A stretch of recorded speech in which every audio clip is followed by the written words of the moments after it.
Enemy of the state. An enemy of the state. Enemy of the state.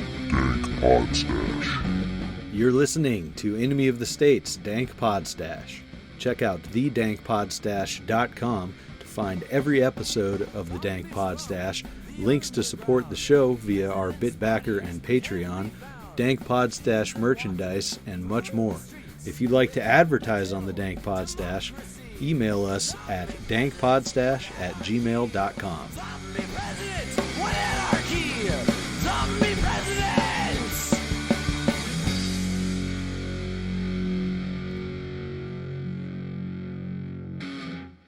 Hey, this is your host, non-voting Nick. Before we jump into today's show, let me bring you a special offer from my friend Shane Radliff over at Liberty Under Attack Publications. Shane has an offer for Dank Podstash listeners to take 10% off your order by using coupon code DANK10. Just go to libertyunderattack.com. Shane has books focusing on self-liberation, freedom strategies, solutions, and more. His current books are #Agora, Second Realm Book on Strategy, Ben Stone's Sedition, Subversion, and Sabotage, and Shane's very own Vanu, A Strategy for Self-Liberation, among others. He also offers assistance to new authors throughout the publishing process, editing, proofreading, formatting for Kindle and paperback, and full-service audiobook productions. That's Liberty Under Attack Publications. Share your story, find your freedom. I'd also like to give a shout-out to Bad Moon Hemp. Check out badmoonhemp.wordpress.com.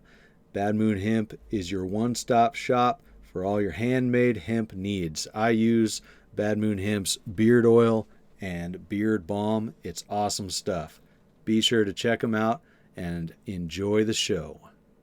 Welcome, fellow enemies of the state, to Enemy of the State's Dank Podstash, episode 44.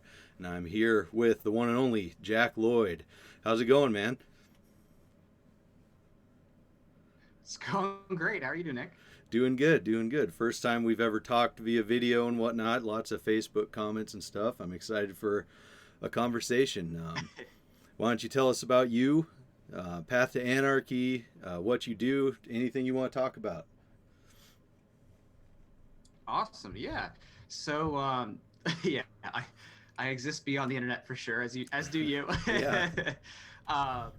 Yeah. And, for me, my journey into libertarianism and voluntarism and anarchism, those kind of things, it started back when I was in undergrad. Before that, I'd been a neoconservative, kind of grew up in that conservative evangelical Christian household with the family and stuff like that. So I had those views kind of naturally pre-programmed into me because of, just the environment and schools and other stuff.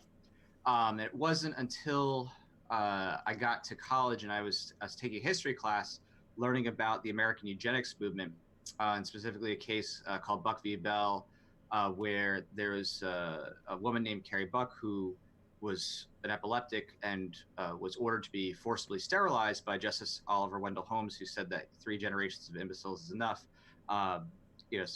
They forcibly sterilized her, and I of course never knew this. So I was like, okay, didn't realize that was a part of American history. And I was like, okay, what else went on? And I started research and looked into that and found out, that was still going on until 1979 in Virginia. And I was like, okay, if I didn't know that, and I mean, that's a pretty important part of history. I'm like, what else don't I know? Because clearly the people who were giving me, what I was supposed to know about history didn't choose to cover, I think, some of those important elements of history. So that's when I started to go down that rabbit hole of like revisiting everything I thought I knew. And part of that journey was Alex Jones, for sure. Whether you love him or hate him, I would say a lot of his early content had a lot of, I think, great nods to different things in history that's not often covered. And, very often I take a look at some of his claims and find that it was at least more true than watching CNN or Fox News or MSNBC. So I was able to kind of corroborate a lot of that. And then I was, doing my own independent research and going further than that, thinking about the nature of, property rights and self-ownership and things like that. And I had some contacts with Libertarian Party people, some people who were early Free State Project people. But eventually what kind of took me over the edge was Mark Stevens of the No State Project, He had a website, and his on one of the pages it said a question. It said, "Should goods and services be provided at the barrel of a gun?" And I was like, "Okay, that's a good question." I was like, I can't say yes. I'm like, ethically, I'm like, no, I can't say that would be ethical. So that kind of took me over that edge and concretely, solidified me as a voluntarist at that point. Um, and then, of course, past that point, just continue to read all different types of authors and Lysander Spooner and other people. So, that was kind of my journey, from neoconservative to, voluntarist, over the course of a few years. Maybe it took about 3 years or so to, do that whole process. But Sure.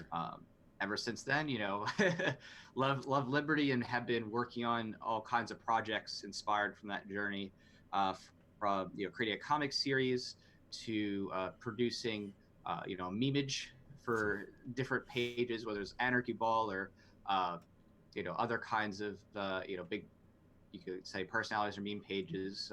You you can imagine Philosopher, Honest Teacher, Free Market Memes, and a number of others, but some maybe more familiar modern names. So yeah, that's kind of a little bit about what I've been doing. Nice. Yeah. A very informed approach. Um, just through all the information you were taking in, that's really cool. You mentioned a few things that have to do with stuff I want to touch on today, specifically Alex Jones, and kind of sorting through what everything, the massive amounts of information that he puts out there and seeing what's bullshit and what's not. And that I'm seeing that obviously as every time that there's mass shootings, there's people saying, oh, it's a false flag. There's people saying, I'm done with all this conspiracy stuff. I believe the official story. And we've had 3 in the last week at the Garlic Fest. And then I believe the next one was the El Paso Walmart. And then the bar in Dayton, Ohio, I believe. Yeah, it was like 30 plus dead, something like that. And it's pretty interesting because it looks like the mug shot, I don't know, either a mug shot or a picture of the Garlic Fest shooter looks damn near identical to the El Paso shooter from the stuff that I've seen floating around. And you see stuff on the internet and it's who knows if it's real or not. And then pictures from the El Paso shooter, the CCTV cameras inside Walmart wearing cargo pants, and then a picture of him being arrested not wearing cargo pants, supposedly an hour later.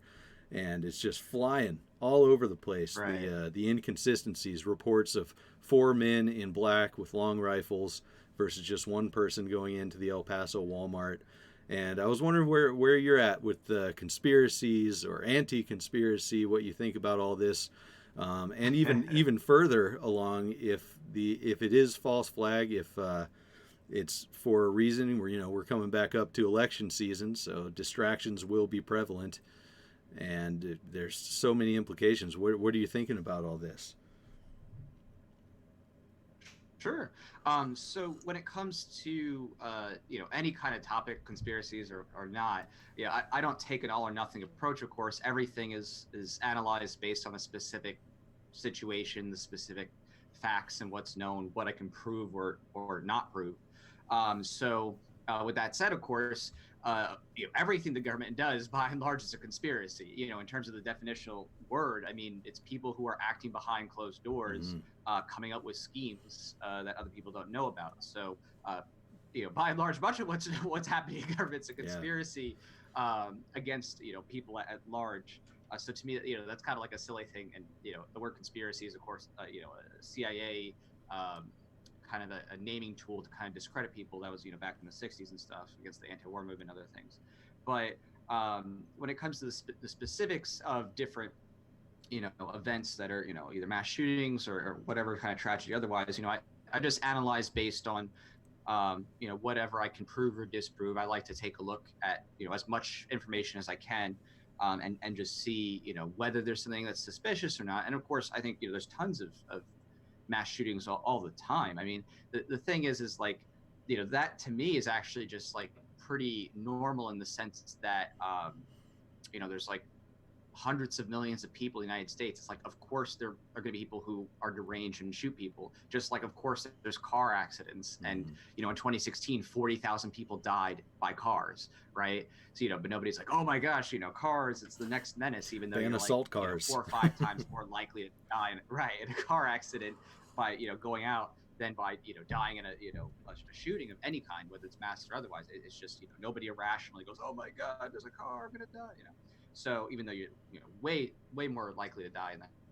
So when it comes to the recent shootings and stuff, I've been following some of the information. I haven't seen anything to me that's dispositive. Like even just this morning, I saw what you're talking about, like the pants differential with El Paso, the cargo versus not cargo. I mean, I just don't know because I have no way to prove or disprove the sources yet of where they came from and what happened in between, whether he changed pants or whether maybe he soiled himself and the police gave him different pants because they didn't want those other pants in the car. I have no idea. So what I mean, I can't say one way or another what it is. I think the information still has to come through, and of course with any event like this, a lot of reporters will sometimes put things out there that is inaccurate, or they just don't have all the facts, and so there's some discrepancy. But again, it doesn't mean that the government, that is different divisions of the government, don't engage in patsy operations or false flags. I mean, that's a very well demonstrated history. But whether any particular shooting is, I think just depends on the totality of the circumstances and what's going on. Like even like the Parkland shooting, while that may or may not have been necessarily a conspiracy per se, the evidence there that came out was pretty obvious that the government's policies did lead to that issue, because the police were called to the house, some 30-ish odd times. I think it was like 32, 33. Mm-hmm. Nothing ever came of it, and nothing ever came of his, punishments in school. And the separate aside, obviously I don't believe in public school or anything like that, but they didn't do anything because they had this incentives program. Basically, the government had an incentives program to show, oh look, the campuses are more safe, there's no problems, right? They had a financial grant related issue, and so that's why they didn't do anything or report anything, because they wanted to look better than what they were, right? They wanted to cover up if there were any incidents. Yep. So like it's kind of interesting that those kinds of things, well, you may not be a conspiracy to let this particular person go and shoot people. The circumstances that led up to why there wasn't action taken earlier actually was due to a government policy that was an incentives program to show that they were keeping the campus safe, and that there wasn't any kind of problems at school. It's covering up that there were these incidents, violent incidents that there could have been action taken beforehand, but wasn't to cover that up. So yeah, so much stuff. And another interesting factor in the recent string of shootings is all the manifestos and how easily it seems these people are taken alive versus so many nonviolent criminals and criminals according to their laws, and innocent people are just murdered in cold blood that haven't gone around and murdered a bunch of other people.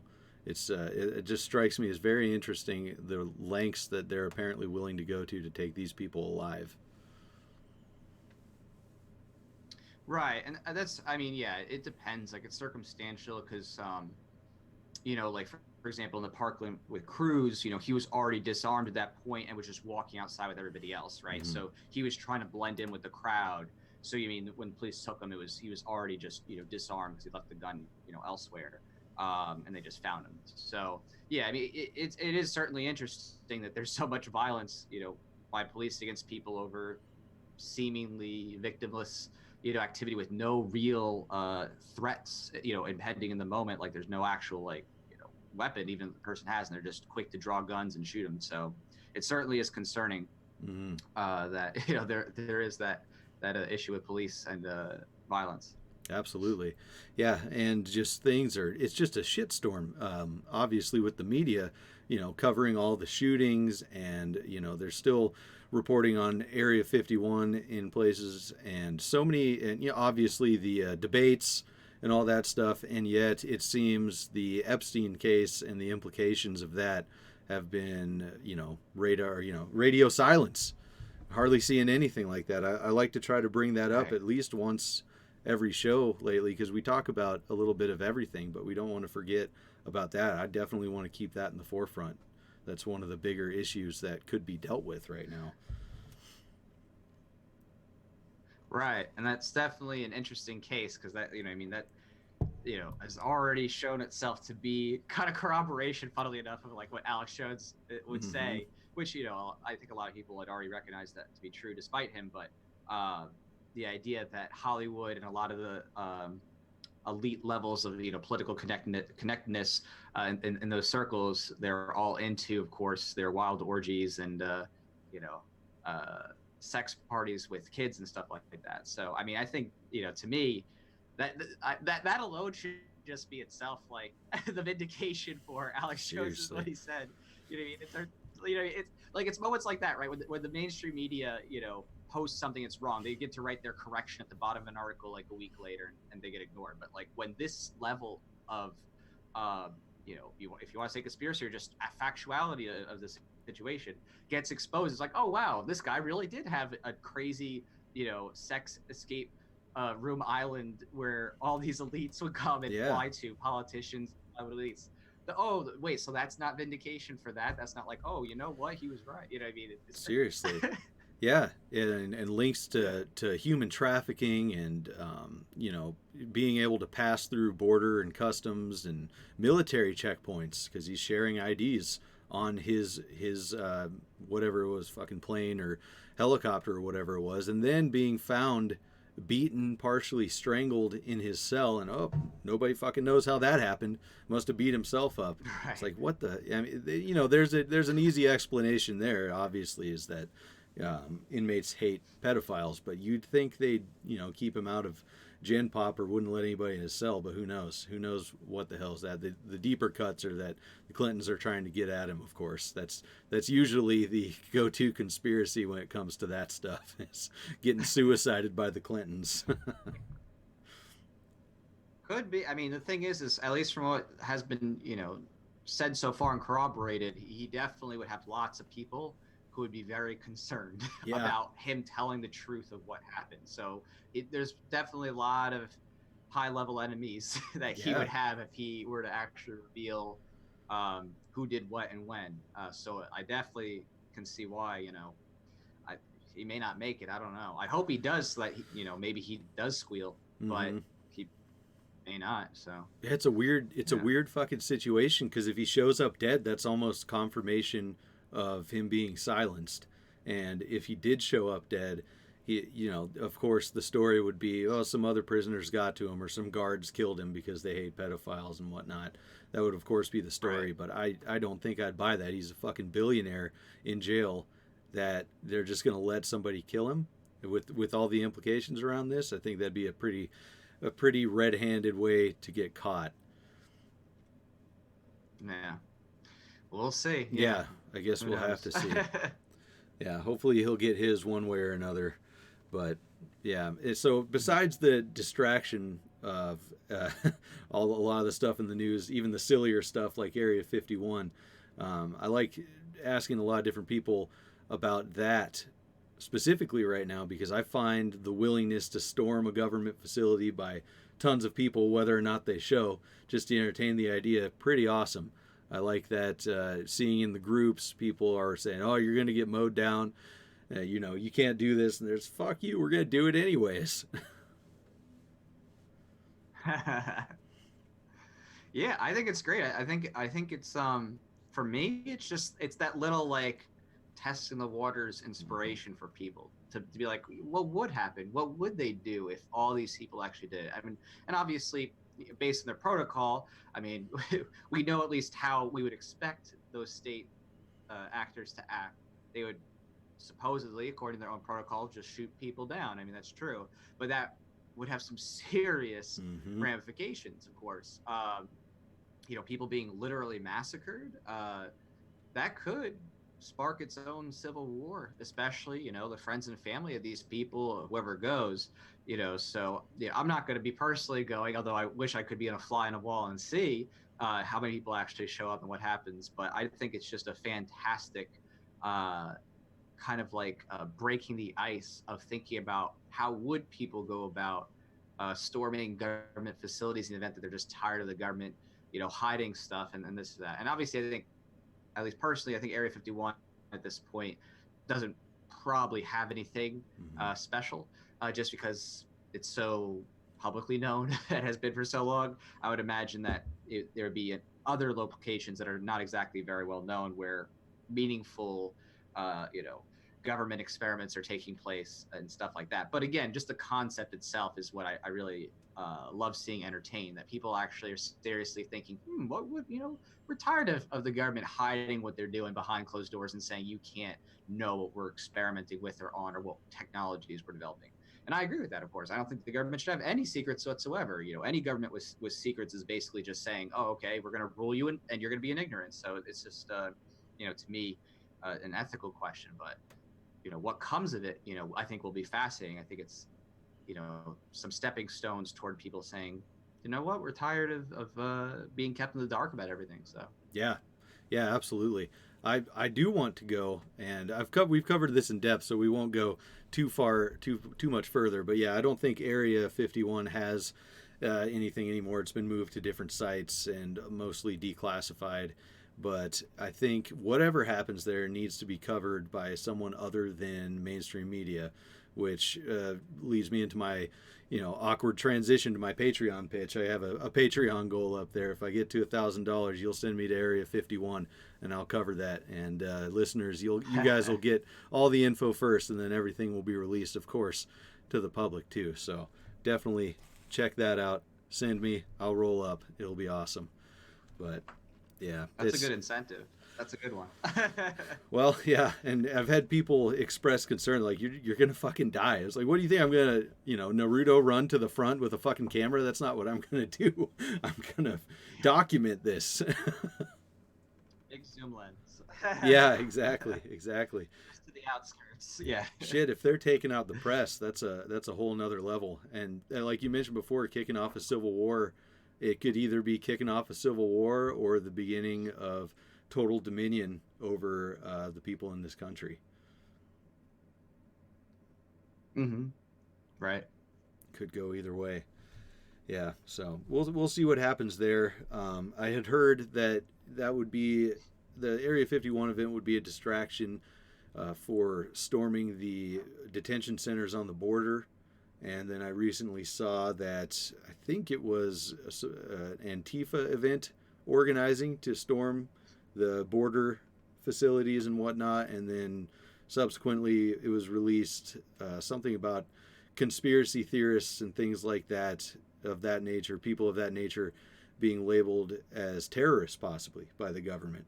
It's just all things I've seen in passing, haven't gotten deep into, but that's pretty interesting that they make up the term conspiracy theorist, apply it to people, and then label them domestic terrorists. Yeah, I mean, that doesn't surprise me. Obviously, the that kind of thinking has been already going on across the world in many other governments, and I think of the Chinese social credit system. To me, that's actually one of the most horrifying things that has happened in terms of government control in all of human history. And I think that the ramifications of what will come is going to be beyond what most people have entertained in science fiction. I think we're talking about a level of control and manipulation that is unprecedented. And I think that kind of control and manipulation is definitely set up in the U.S. in terms of the apparatus.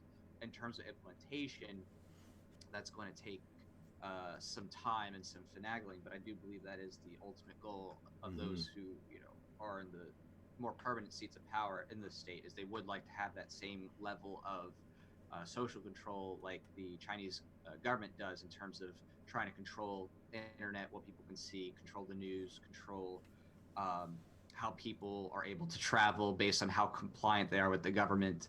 And the government in China has also created literally basically concentration camps of millions of people who they label as extremists.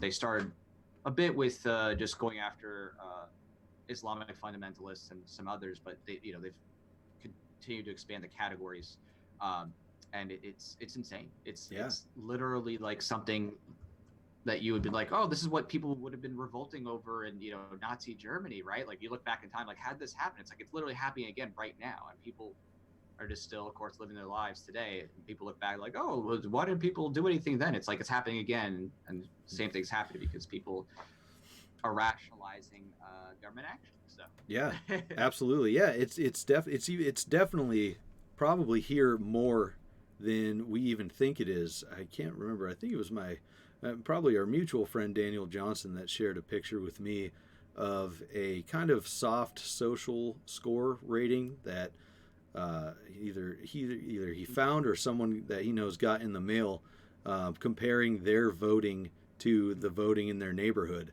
and they were marked at the mid-level because they don't vote in all of the different elections and all that stuff. And it's like, Jesus Christ, that, and then pulling passports for back taxes.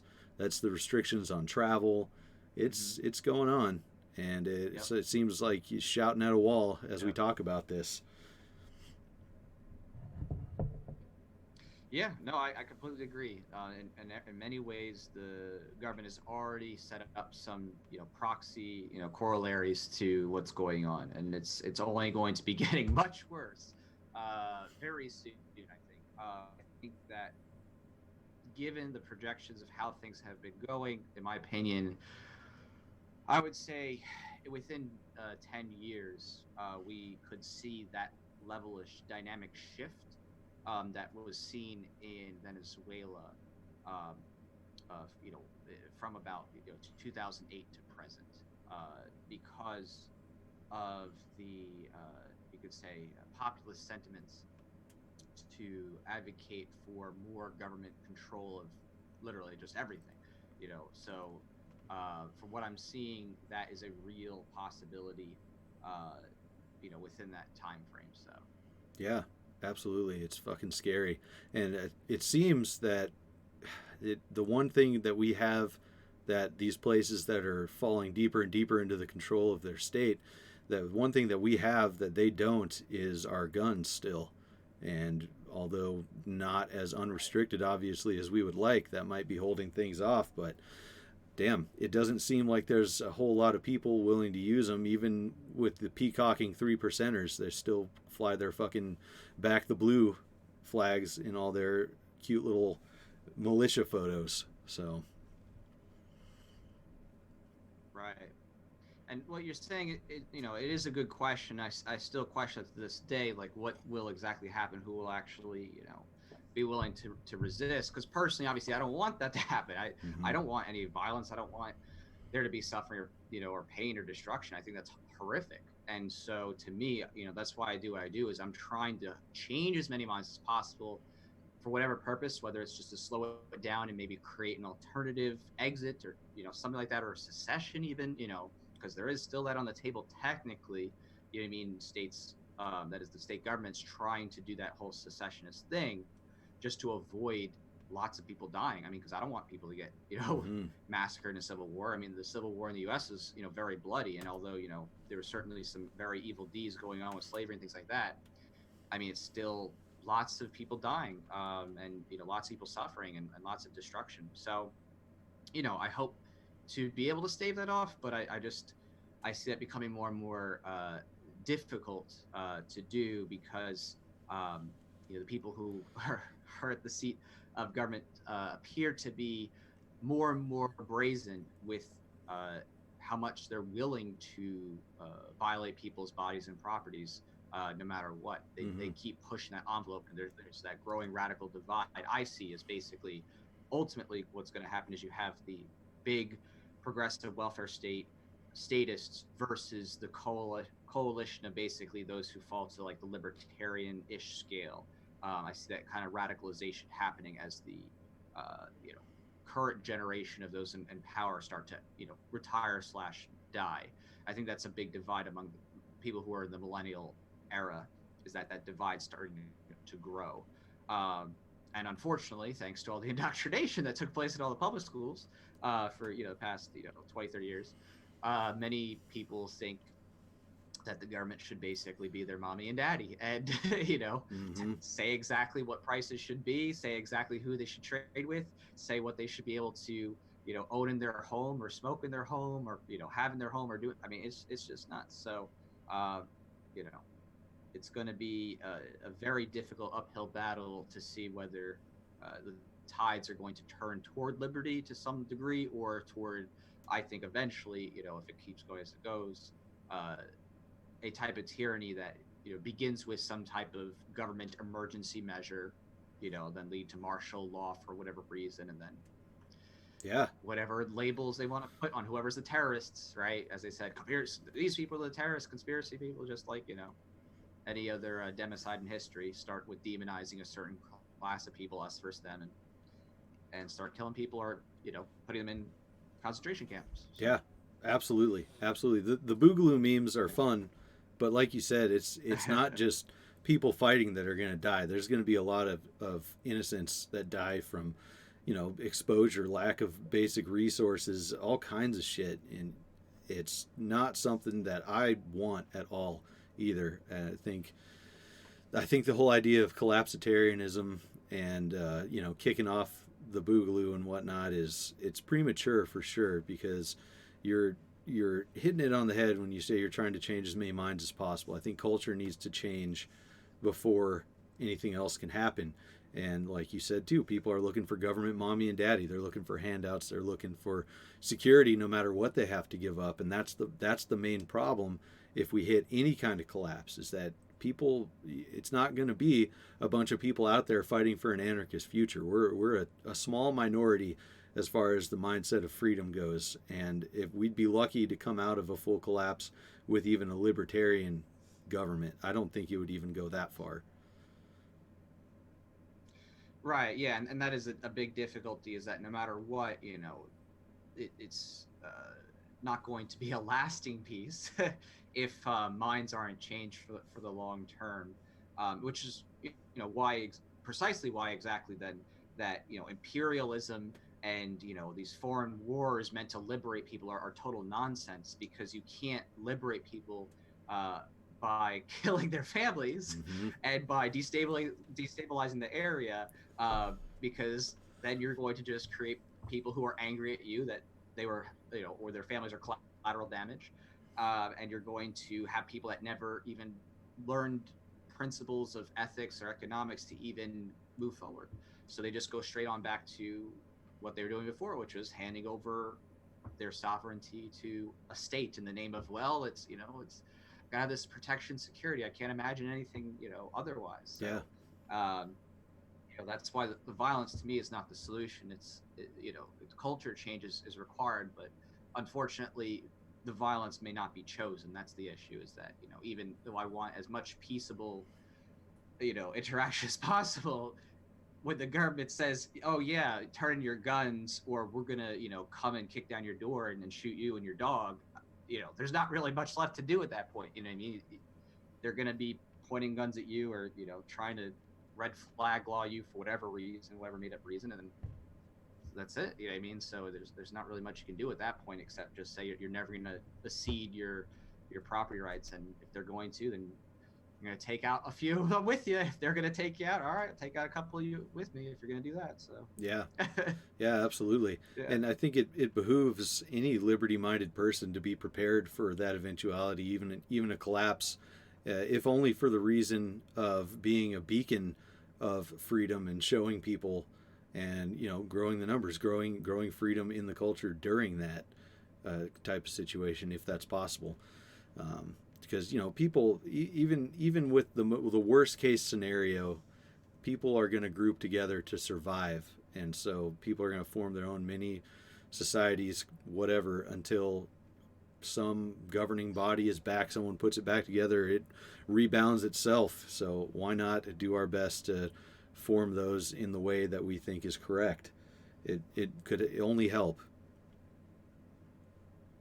Right. Yeah, and that's to a part of it, as well as that, especially with what I am doing, and how I'm trying to influence people. A big part of that is just creating that coalition to say, hey, you know what,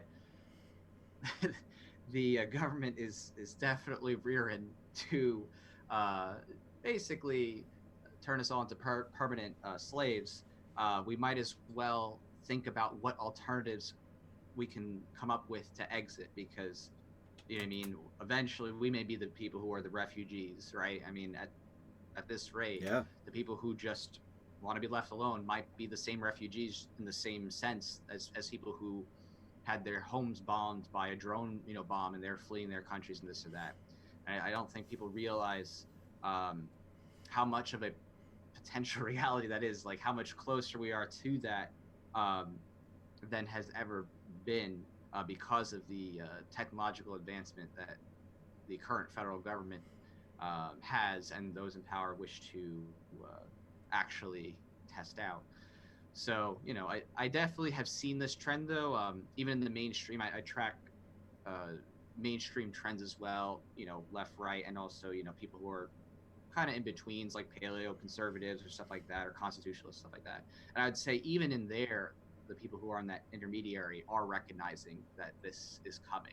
So that's encouraging, at least, is that I'm seeing on various platforms, people who are in that middle ground realm, not quite voluntarists technically yet, or anarchists like that. Even they are recognizing that the trends that are taking place across many states is coming to a head. Like there, what I mean, there is a real tipping point that even they, who might be like, well, I still support police, or whatever, even they are recognizing that this is not sustainable. Like, you know Yeah. what I mean? They know that, you know what I mean? There is a hard stopping point where the government is going to make them a criminal in a way that they, would never comply with. You know what I mean? Even these, intermediate constitutionalists, people, paleos, whatever, even they would not comply with. So it is encouraging to see that. I just hope that maybe that continues to push them down that path, more toward voluntaries and things like that.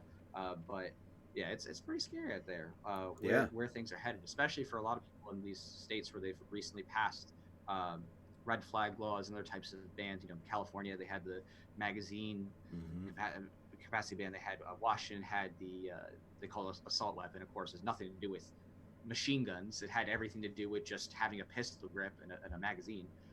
So these are things that in other states would have already led to civil war. Like if that tried to, if the legislation in Washington, California came to Texas or Florida, or Kentucky, there would already be blood in the streets. Do you Like think so? so, oh, definitely, Hmm. absolutely, 100%. Yeah, oh, absolutely. In Texas, if you tried passing a magazine ban like that, It's interesting it'd get bloody. because I'm in Washington, Yeah, and the stuff from the west side, those laws yeah, just does not fly over here on the east side where I am. In the rural right, areas in the counties, the sheriffs and whoever else say not going to do that, and it's forcing, like you said, people to right. confront these realities. And I think for the sheriffs and law enforcement that would have to go door to door to enforce this, there's two things that they're confronted with, and that's, am I going to do this to people, and am I willing to get fucking shot trying to do this? And it seems like that's happening in a ton of rural areas. I was talking with Nick Picone of many awesome projects, one of which Liberpods. That's a great. The week was it this week in Liberpods, something like that. That's a great show. But he was saying in his area, rural areas, they're refusing to enforce red flag laws, confiscations, that kind of thing as well.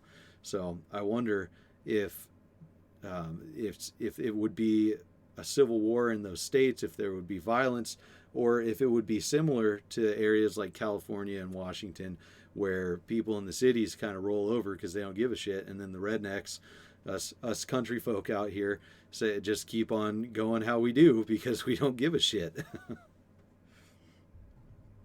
And right, and I think that's an important dynamic to recognize what you just said, which is that even within those states where those laws were surprisingly passed, there's a divide between the people who are in the major metropolitan areas and those who are more in the rural areas. Even in California, there's that situation where Huge. some of the sheriffs are saying, "Yeah, we're not going to enforce this because they're like border Nevada and people come in with guns and stuff all the time, like passing through, doing business." So absolutely, and that's great, which is it shows that there already is this conscious divide where people are having to confront that reality and articulate to others, which is of course its own inspiring message, right? When you hear at least local elected sheriffs saying, "Yeah, no, we're not going to do that," that's a great thing for people to hear. It shows people that okay, there are some people willing to stand up and say no.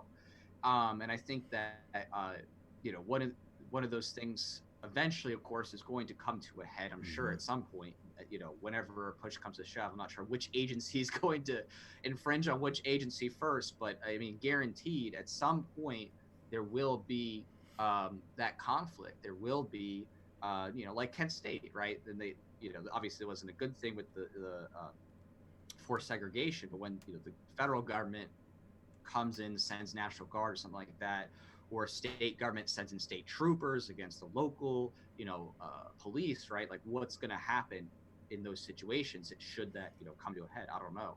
But at least for now, there are some sanctuary cities of various kinds, but I don't think that will last forever, of course. You know what I mean? Eventually, once those who have solidified their power and they believe they have enough financial support, local support to finish out what they were hoping to do. Once they get enough of that, I think they will. I don't think it's going to be passive, but I hope more and more people use this as an opportunity to educate others and to inspire others, as some of the people have already. It reminds me of the Oregon. I think they're like House representative members who were debating the whole like cap and trade situation in Oregon for their green energy deal, and they said literally, send your bachelors and come heavily armed. You know what I mean? Like when you're having right, even the government people are saying, well, this is going to affect us. That's a good thing. It's a good thing when you have to face that reality that even these people who are elected representatives are worried that they're going to get shot and murdered, or brought off to some concentration camp. That's a good thing. I think that needs to happen, so there is that change. I just hope that it comes from more conversation. Hopefully it doesn't lead to violence, but I just can't imagine it not with the way things are going, of course. So it's interesting you mentioned National Guard and state troopers. I cannot for the life of me remember who it was, but it was a long comment about confiscation and what happens when government does call people in to start enforcing whatever they want to enforce. And it was posted by a military vet, now anarchist, saying it's absolutely going to be the National Guard. Those are the people they're going to send because those are the ones that are going to be willing to do that. Most others, whether it's local PD or sheriffs or even your standard military, don't like that idea and are less likely to do that. He was of the mind that National Guard would be the ones willing to do that, and I found that interesting because they're kind of halfway in between, fully there, kind of at home, maybe something to prove because of how they've joined. It's not, they don't get the respect of a lot of their peers. Mm-hmm.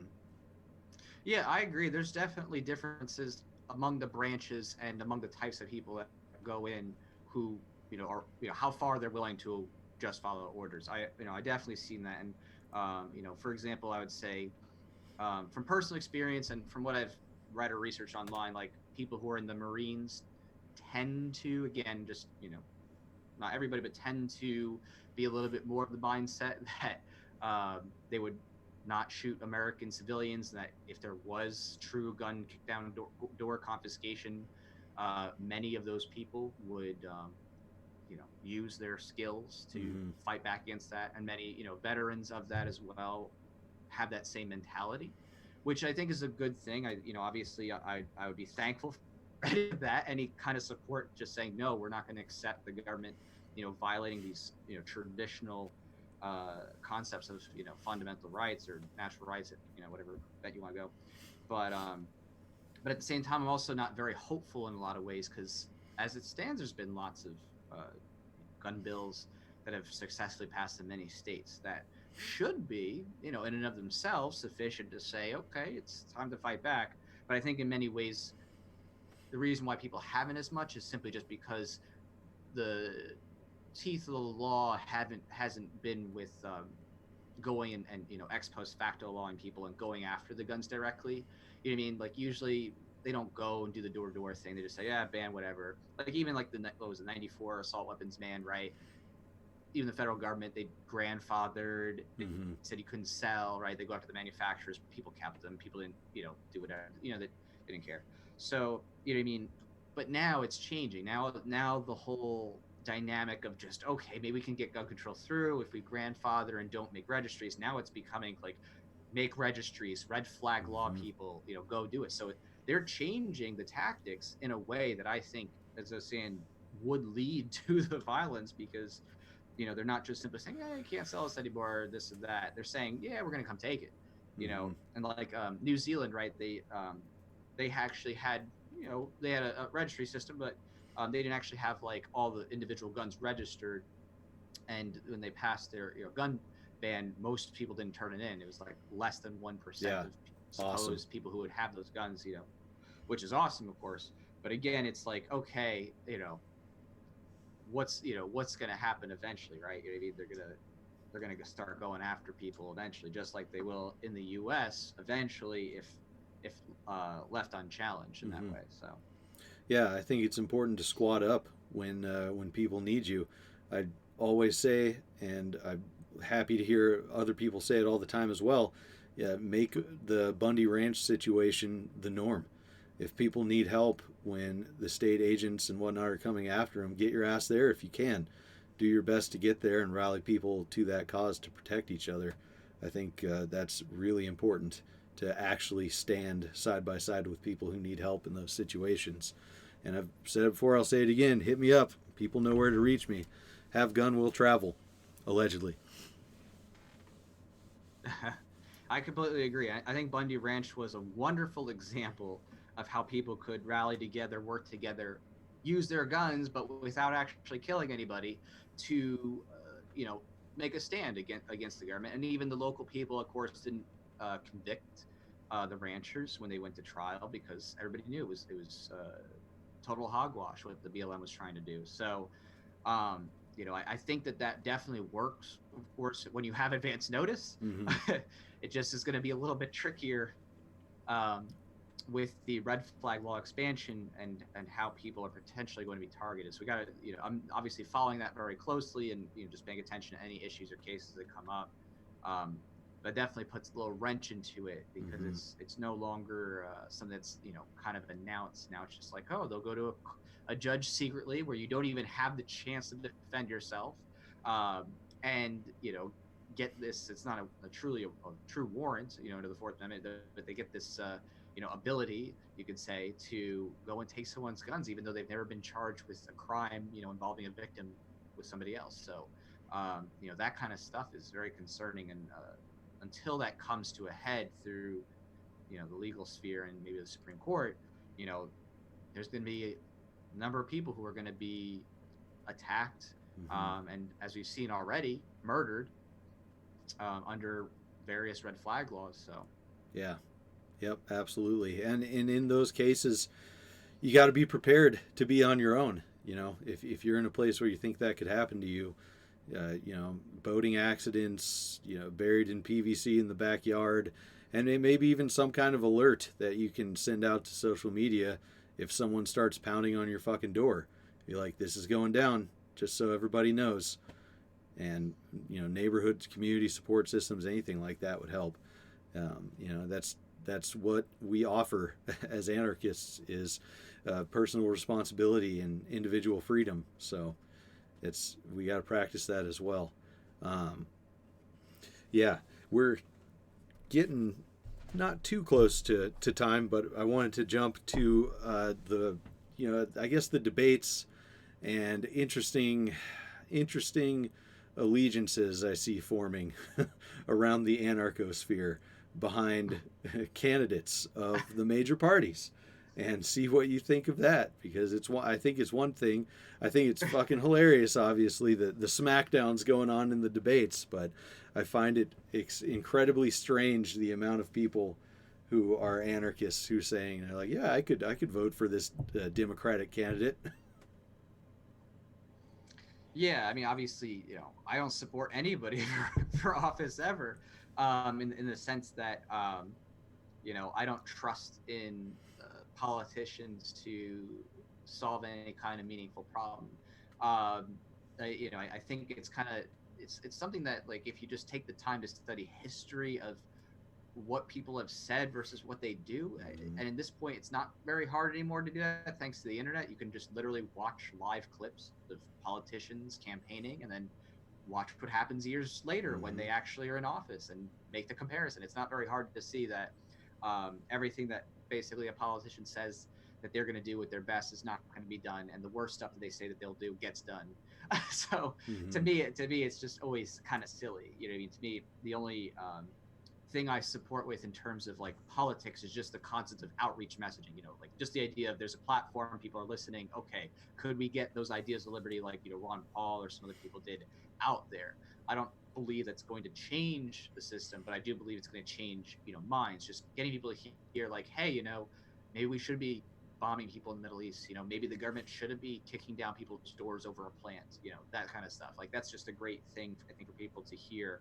And to question, why they would even support that in the first place. But yeah, I just think it's hilarious. Like anybody who's like, either, talking about Yang and like UBI to, saying, Tulsi, she's good on like foreign policy and stuff like that. And just like, it's hilarious. Like, have you actually sat down and like looked at their history of what they've done in terms of their office? It makes it very clear that no matter what, what I mean, they're going to end up expanding state power in some arena, whatever it is. The government's going to grow, and they're going to continue to violate people's bodies and properties, as has been the case since, I don't know, forever, since the country was founded. Like literally, every single time. Like I mean, even from the after 1776, the 1789 ratification, right? You had the Alien Sedition Acts. Immediately, the government was trying to silence people for speech. So, and they literally had Congress shall make no law, First Amendment, and yet here they were.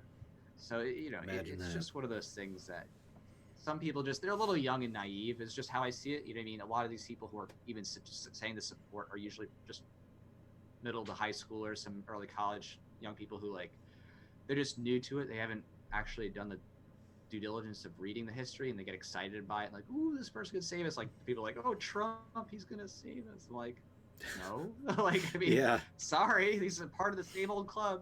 Just because he has an axe to grind with some of those people, and they may not like his personality, doesn't mean he's not a big giant statist. So there's people really stretching and applying kind of a Ron Paul filter to any candidate with a half decent idea. It seems. Yeah, I think you're right. I think people are hungry to see that change, another Ron Paul revolution kind of thing, because people are saying, yeah, Tulsi Gabbard's getting the Ron Paul treatment, Yang's getting the Ron Paul treatment, Bernie's getting the Ron Paul treatment. Fuck, it's like there's a giant fucking difference between those three and Ron Paul, and I'm not even a fan of Ron Paul necessarily either. It's just mind fucking boggling to me. Yeah, it's such a wide degree of difference in both rhetoric and action as to just be, apples and oranges. It's just silly that you think, oh, they said one nice thing on one issue. And I'm like, I always ask people, I'm like, okay, so just remind me again, which part of the government are they going into? Are they going to the part that writes the laws? Are they going to the part that, reviews whether a law is constitutional? Or are they going to the executive branch where they just carry out whatever is, given to them by the legislature? You know what I mean? It's like, it's just silly, to even think that they'd be changing something from that position. You know what I mean? So it's one of those things where it's all fantasy. It's like people are just obsessed. It's like fantasy football, but with politics for a lot of people. And I get that. Some people enjoy it. They get excited, like, oh my god, this is fun to watch them debate. It's like, okay, you can watch it for entertainment value, but if you really put your stock and faith that they're going to save you, you're going to have a really bad time. Yeah, absolutely. Yeah, for sure. Well, why don't you play us out with some talks about your projects and what you're doing? I've been fascinated by your comics, and I haven't ever had a chance to read them. I need to get a hold of that and see what's up. But if you want to tell us about all the stuff you do, and then whenever you're wrapping that up, where everybody can find all the stuff you do and where they can find you. Sure. So I do a lot of different things. I'd say if I can give an overarching theme, I try my best to help out whoever is promoting principled liberty be more successful in what they do. So a big part of my work is just helping those who need some guidance, and also sometimes taking out the trash when there are people who are trying to manipulate or hijack and tie libertarianism or voluntarism to some antithetical to liberty beliefs or collectivist beliefs. So that's the overarching theme of what I do. But in specifics of projects and stuff like that, one of my favorite hobbies is, of course, the comic series that you just mentioned. So that's at VOLCOMIC, volcomic.com. And it was just a fun thing for me when I started, because obviously I love liberty, and I like comic books, I like cosplay and stuff, and I was like, okay, how can I integrate this some way? And so I did the comic series just as the fan. Like, so for me, it was just like, I want to see this because I want to see this. Like, you know what I mean? I'm just doing this for fun. And then I kept, working at it. There was some tough times, some things that I could have done better and I had to learn from, and times when I could have given up, but I just kept working on it. And now I just finished my 9th comic campaign, and the 3rd issue in the Origin series is currently being worked on. And so, along the way, I've done stuff, like make little videos and action figures, stickers, shirts, like all kinds of fun stuff. Just, because to me, it's just about the culture, right? Like when it comes to, I would say, libertarianism, voluntarism, a lot of people often talk about it being like just academic and just a bunch of nerds who like, care just about philosophy, like dry books. I'm like, it could be so much more than that, with art and comics and music and other stuff. So to me, it's something that people at first are going to be resistant to because they're so indoctrinated in status beliefs, right? Like they'll sit there and watch people like salute the flag in a movie, or like wear an American flag costume like Captain America, and that's not cringeworthy to them, right? It's like, that's not cringeworthy, that's totally normal. People just pledging their lives to us, right? But if someone has a little voluntary symbol, oh, you're integrating politics with, your comics, how dare you? And then like they go watch, like someone, pray to the state 10 times or say, we need a government or there'll be anarchy and chaos, in like Avengers or something. Yeah, I understand what I'm up against. But so do that, done a lot of meme stuff, like, because I now I'm officially out of the official sphere, but I was one of the original Anarchy Ball admins from the get-go, up through just recently, and then restarted it on my own little section with Anarchy Ball OG because they're not making ball comics. So I'm like, okay, I gotta make ball comics. Yeah. And then doing a bunch of other stuff, help produce stuff for like Philosopher, Honest Teacher, stuff like that, and a couple other things here and there. So yeah, just helping to grease the wheels of liberty, basically. Love it. Love it. And I owe you thanks, because the original Anarchy Ball was one of the first things I came across on my journey to find more like-minded people. So thank you for that. Awesome. Oh, Hell my yeah. pleasure. Awesome. Well, go ahead and tell everyone one more time where they can find your stuff. I want everybody to see everything you do, and we'll sign it off for this episode. Awesome. Yeah. Again, volcomic.com, VOLCOMIC.com. That's like the main landing page where you can get to all the other good stuff and like news stories or comic books or website or YouTube, whatever. Just start there. And if there's anything else you want to check out, you can always check out my profile, Jack V. Lloyd. You can send a friend request if you love liberty. Nice. But if you're status, you can get out. For sure. Awesome. Well, thanks everybody for listening. We're going to stick around actually and do a short video for our $10 tier patrons. If you want to see that, you know what to do. Patreon.com/the Dank Pod-Stash. And we'll catch you all next time.